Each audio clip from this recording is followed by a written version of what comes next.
The Radio Wammo Breakfast. Time for This Week in Groove Guide with Sam Wicks, editor of Groove Guide magazine, out on your, I was going to say on your bookshelves. Not really, it's out on all coffee tables and benches food courts and yeah. burger joints. And good music stores. Music heartland.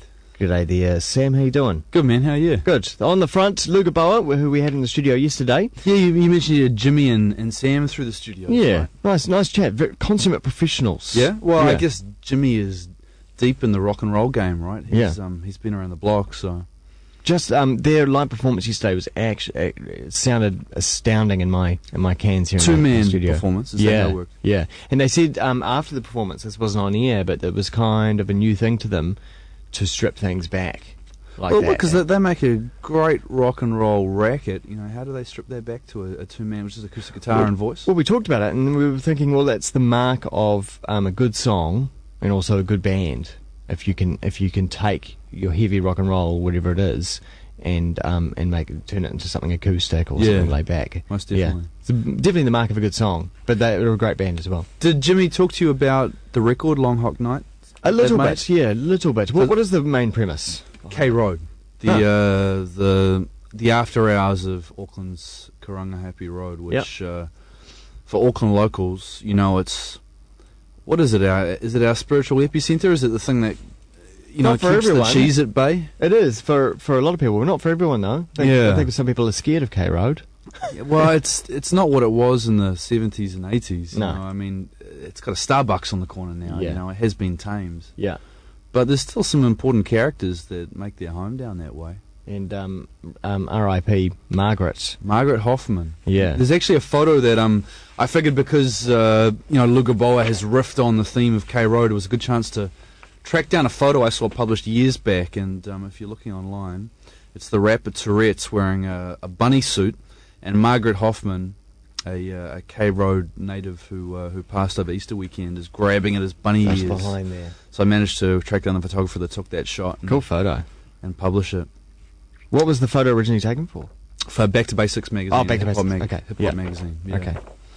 But there's so many important sort of Auckland rock and roll bands that have made their home on that strip, or even out-of-towners that have come to make it their home as well, you know. And to this day, it's the place to see music in the city.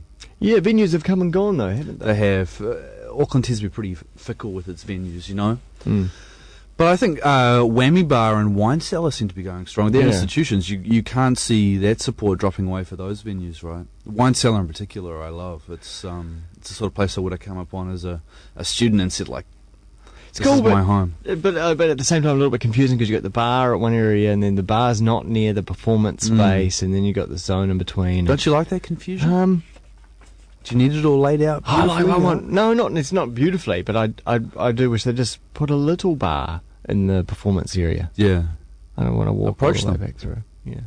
Tell them that. You never know. I'm sure they've been told. But some people can't go into Whammy Bar and not think, oh, this was Calibre. Yeah, and see, I never went to Calibre. I knew of Calibre. Yeah. It was never a place I frequented. No. Was that your... No. I was Christchurch bound by the time I was sort of old enough to go out. I was never lucky enough to be underage and look over age. I hear you. Yeah. But yeah, so K Road is an important musical spot for Auckland City, and no doubt every city in the country has its version of it, right? Like, what is Christchurch's K Road? Well, see, Christchurch, I mean, maybe this is a New Zealand problem where venues come and go, or there's definitely lots of poor management going on. Manchester Street, I guess, would be because it's the whole red light district. But as for venues in Manchester Street, it's hard to talk about venues at all in Christchurch right now. But I saw Wunderbar has reopened in Littleton, which it's good. Yeah. At the same time as the Harbour Light has been knocked down. Which is absolutely tragic. Yeah. Because there was a place I talked about often with artists. I said, if you're going to go play in Christchurch or Littleton, make it the Harbour Light. What was special about that venue? Just really, it was an old theatre. It was really lush, really nice carpets, very dark, wooden panels, big red, crushed velvet curtains, and the sort of place and a that cool bar. David yeah. Lynch would frequent. Absolutely, yeah. Special place. Gone. Mm. What else is in the magazine? We've got Gary Newman, an interview with Gary Newman in there. Looking forward to Gary seeing him. Steele met Gary Newman and wrote about his first and only tour, which is he's done down here, which was in 1980.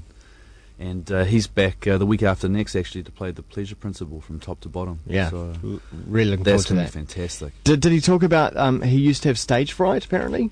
He didn't talk about that. He talks about actually going on the road with 9 Inch Nails, and Trent Reznor is a huge Pleasure Principle fan. Cool. And it was actually his support for him playing those tracks that led him to say, I'm going to take this as a show on the road.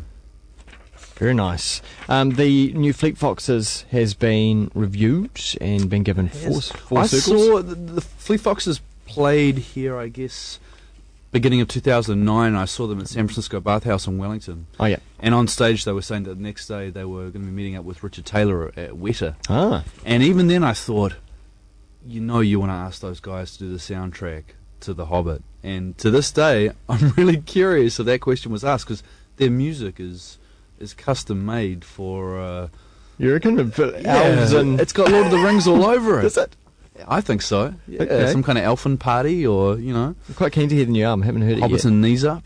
I would have thought if they were going to Weta, maybe they were looking for someone to do a music video for them. I think they were just geeking out, and someone made an approach and said, "Can we meet Richard Taylor and the crew?" Yeah. Was it It's a beautiful record. Was it Very the beautiful. Fleet Foxes who inspired Brooke Fraser's new track called Coachella? I know, I just saw a I'm brief not story sure. about I it. haven't heard the song Coachella. So yeah, it's a very country-esque number. It's on YouTube at the moment, but it's about her time at the Coachella Music Festival, and she was inspired by someone on stage. I think it was the Fleet Foxes. I might be wrong, but yeah. That song's going to go down well in the States. Coachella being Yeah. one of the most important festivals there. Yeah, indeed. Yeah. Hope to get there one day. Photos. What we got in there? What did you went to Katy Perry, didn't you? I did go to Katy Perry on the Saturday night, and I can't say I'm a huge Katy Perry fan, but she won me over. It Yeah? was definitely a great show.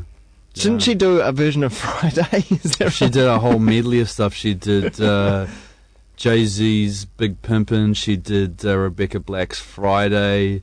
She did Rihanna's Only Girl in the World. So it was definitely for a crowd well versed in top 10 pop fodder. Yeah. And she turned it on. She seemed like a really cool personality, as much as you can work out from a person, fronting a show in front of 12,000 people.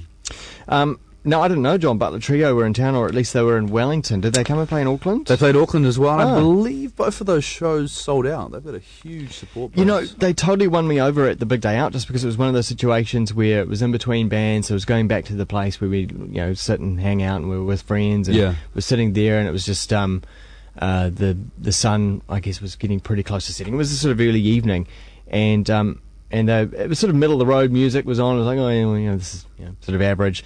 And then the band walked away, and he stayed there. Whatever his name is, I guess it's maybe John Butler. I don't know. John Butler, the guy Yeah. with the dreads. Yep. He just sat there with the guitar and played this acoustic number that just soared, and it was one of the most amazing big day out moments I've ever had. Yeah, just outstanding acoustic number. And I guess if you're a John Butler Trio fan, then you would know that. But I went and saw it on YouTube as well. Not him at the big day out, but him playing it on stage somewhere Yeah. else, and it was exactly the same feeling. Just amazing. The John Butler Trio played Auckland on Friday, and I missed that one because they actually had the Music Month showcase at Studio, and it was a great chance to sort of knock off a bunch of bands in one hit. You had the Stereo Bus have reformed. You should get Dave Eaton on the show. Oh yes, in fact I've got a request for him to come on the show. so we'll do Fantastic. He's that, got yeah. a great band he's put together, Yeah. Night Choir and Sidekick Nick. It was a fantastic lineup, and it was amazing hearing those songs for the first time for me since, I don't know, 1994 or something. So what's he done? He's got it's a new band. but And he's just calling it the Stereo really- Bus. It's still called the Stereo Bus, but the whole of Night Choir, and who of course were 3/5 of Pluto, Yeah. and Sidekick Nick as well, and it's a fantastic lineup. And I forget his name, but he's also in a band. The bass player, and I think he was on What Now for years. He was in the audience. Oh, was he? But What Now guy is Strange. yeah. Well, I can't recall his name actually. Is it Daniel or but no, he was watching him, and Beast Wars played. Beast Wars are a fantastic Wellington metal band who I'd heard a whole lot about, but I'd never seen them live, and I've heard the chatter. They took my head off on Friday night. They were fantastic. Cool. Yeah.